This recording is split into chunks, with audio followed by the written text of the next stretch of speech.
Hello beautiful people, ఏం చేస్తున్నాను అని చూస్తున్నారా?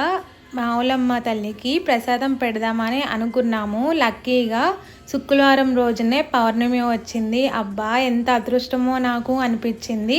అలాగే డాడీ కూడా మాల వేసుకున్నారు, మా ఊళ్ళమ్మ మాల. ఇంకా అది ఇది అన్నీ లక్కీగా కలిసి వచ్చేసాయి. ఇంకా సరేలే అని చెప్పి శుక్రవారం రోజున రవ కేసరి పెడదామని ఫిక్స్ అయ్యాము. మేము 6 కేజీస్ దాకా అనుకున్నాము, అంటే 10 కేజీస్ అనుకున్నాం. కాకపోతే ఎక్కువ అయిపోతుంది అని చెప్పి రవ్వ కదా అని 6 కేజెస్ చేసాము. కానీ మాకు గిన్నె సరిపోలేదు. అలాగే 2కి స్టార్ట్ చేస్తే కానీ 6 కావలేదు. అందుకని చెప్పి 3 బ్యాచెస్ కింద వండామన్నమాట.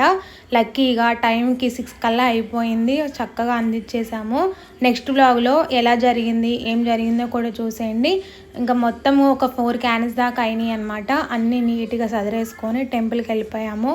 Wait for next vlog. Thank you for watching. Bye bye.